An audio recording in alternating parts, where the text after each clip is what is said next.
2013 წლის ელექტრონავტის გამარჯვებულის ვინაობა უკვე ცნობილია. ინოვაციური პოპკულტურის დაჯილდოების ცერემონიალი ივენთ ჰოლში გაიმართა. დახურულ ღონისძიებაზე თანამედროვე არტისტებმა მოიღარეს თავი.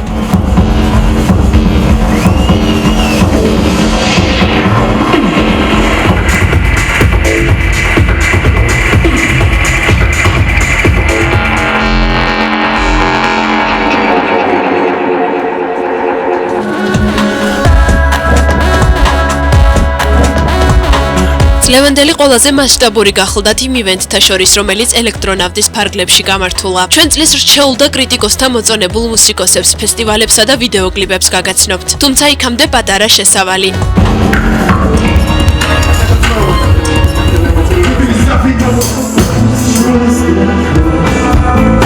ელექტრონავტი 2008 წელს დაარსდა. სწორედ იმ პერიოდში, როდესაც კულტურის ახლებური გაგება ყალიბდებოდა. ხელოვნება არაა მხოლოდ ის, რასაც მუზეუმებსა და საგამოფენო სივრცეებში ვხედავთ. რაიმესთვის კულტურული მნიშვნელობის და ფასეულობის მისანიჭებლად არ არის აუცილებელი მაინც და მაინც ორსაუკუნოვანი დაძველება ჰქონდეს. ელექტრონავტებისა და იმ ადამიანთა დამსახურებით, რომლებიც უკვე წლებია ამ სფეროს განვითარებაში მონაწილეობენ, წინსვლა მართლაც გვაქვს. არსებობს სივრცეები, სადაც ისინი თავიანთ ნამუშევრებს მელომანებს აცნობენ. თავდაპირველად მასალის გაზიარების ძირითადი ადგილი კი ინტერნეტია. სწორედ საუკეთესო ვებგვერდის ნომინაციაში გაიმარჯვა არტარეამ, პორტალმა, რომელიც ხელოვნებასა და მის განვითარებაზეა ორიენტირებული. მართლა გითხრა, არ ველოდებოდი, რომ მეორე წელსაც არტარია გახდებოდა, ესე ვთქვი, წლის საუკეთესო ვებ პროექტი. მე ძალიან ბედნია ვარ, ძალიან მიხარია, იმიტომ რომ როგორ ჩანს, ანუ ბევრი მომხმარებელი კიდევ უფრო შემოგვიერთდა, კიდევ უფრო საინტერესოები გავხდით.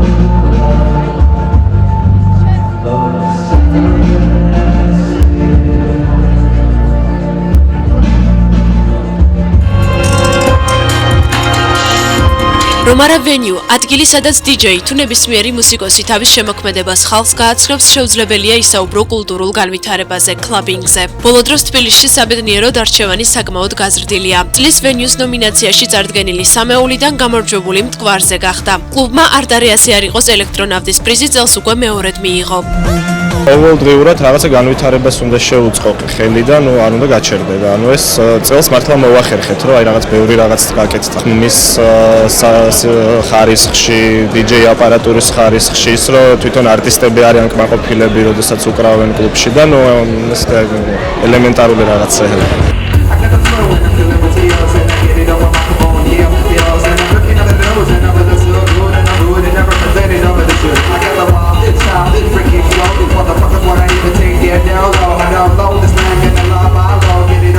ბოლო წლებია ქართული ივენთები ფილარმონიის დარბაზდებიან. წელიწადში რამდენჯერმე საქართველოს სხვადასხვა დონის არტისტები სტუმრობენ. მასშტაბური ღონისძიებებისთვის სპეციალურად იქმნება ვენიუები. იწყება მოსაწვევებზე ნადირობა. მოკლედ, თუ კი 2013 წელს გადაავლებთ თვალს, რამდენიმე ისეთ ღონისძიებას გაიხსენებთ, რომლებმაც თავი კარგად დაგამახსოვრეს. წლის ფესტივალის სტატუსი 2013-ში 4GB-ს ერგო. თაცმინდაზე ჩატარებულ 48 საათიან non-stop party-ს. რაც შეეხება პრომოუტერს, ადამიანს, რომლის დახმარებითაც ქვეყანას არტისტები სტუმრობენ. ამ კატეგორიაში ბიკო ბირბიჩაძემ გაიმარჯვა.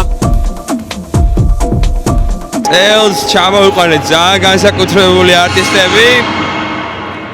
როგორებიც არიან რობა ქრუხმე, ივან სმაგი, აინთქიმი, სებასტიან ლეჯერი, მაქს კუპერი და ტიმ პარიზი და კიდე სხვაებიც და ვფიქრობ კიდე პროექტი ლისი ვუდიც საკმაოდ მნიშვნელოვანი იყო ამ წელს. ასე რომ დიდი მადლობა.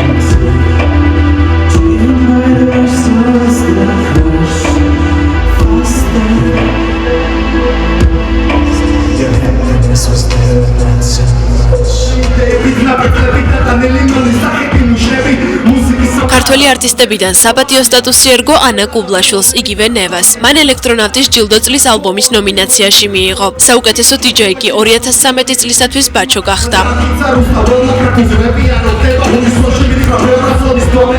გავიმარჯვე საუკეთესო ალბომის ნომინაციაში. ძალიან გამიხარდა, არ ველოდი და არ მეგონა რომ ესე ვინერვიულებდი და ეს არის ჩემთვის ძალიან დიდი мотиваცია. ამ მუსიკას ესაჭიროება განსაკუთრებული მოსმენა, მე როგორც ვფიქრობ, მე მიმაჩნია. ამიტომ არ არის არის აუცილებელი რომ ამ მუსიკას ბევრი მსმენელი ყავდეს. თავარია რომ ადამიანმა გაიგოს ეს მუსიკა. გავს ვარსკვლავად, არა, მაგრამ კაი გზნობა არის რაღაც კონკურსში რო იგებ. მოტივატორი, დიდად მოტივატორი არ არის, მაინც გავაკეთებ იმას, რაც მინდა რა. მაინც დაუკრავ ყოველთვის, რომ არასდროს არ გავიმარჯვე. თუ აღარ დაუკრავ, მაშინ ყველა ვარიანტში ვივლი მაინც. და მოусმენ. ვიღაც უბრალოდ მოდასყვება, ვიღაცისთვის თანამედროვე კულტურის ეს ნაწილი მართლაც მისაღები და მოსაწონია. ერთი ფაქტია, რომ ელექტრონავტები, მათთვის ვინც 21 საუკუნის ხელოვნების ამ მიმართულებაში გარკვეულები არიან, საკმაოდ დიდ ინტერესს იძლევის და გარკვეულწილად ორგანიზატორთა მოსაზრებად პრიორიტეტული და საინტერესოა. ალბათ უნდა წავიტრაბახო, წელს უფრო მაღალი დონე იყო, ვინაიდან მუსიკოსების დონე იყო უფრო მაღალი და ჩვენ შესაბამისად შევეცადეთ, რომ დავწეულიყავით. ეს ნახევრად TTS ეკუთვნის.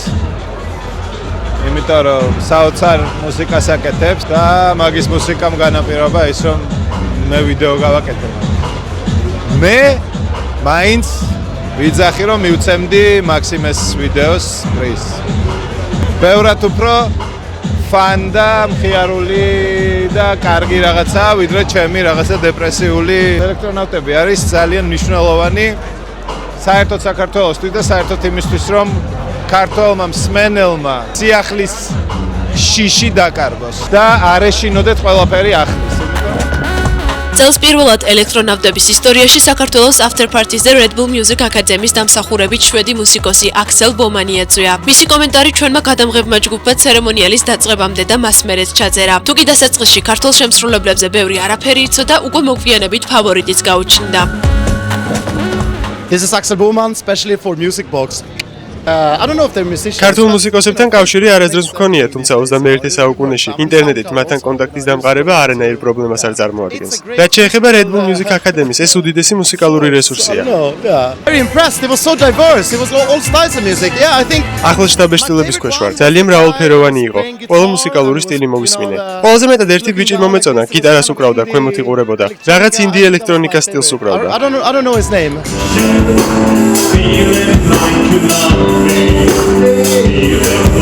წლევანდელი ელექტრონავტები საკმაოდ მრავალფეროვანი მუსიკალური გამოსვლებითაც იყო. ამისი შანსი რამდენიმე ახალ პროექტს მიეცა, მათ შორის Avro Yorks, Newcomers's ერთ-ერთ მონაწილეს Dutch Lovers. თუ ერთ-ერთ ყველაზე გამოცდილ და დაფასებულ მუსიკოს ნიკა მაჩაიძეს, მაქს მაჩაიძესთან, იგივე Luna 9-თან ერთად.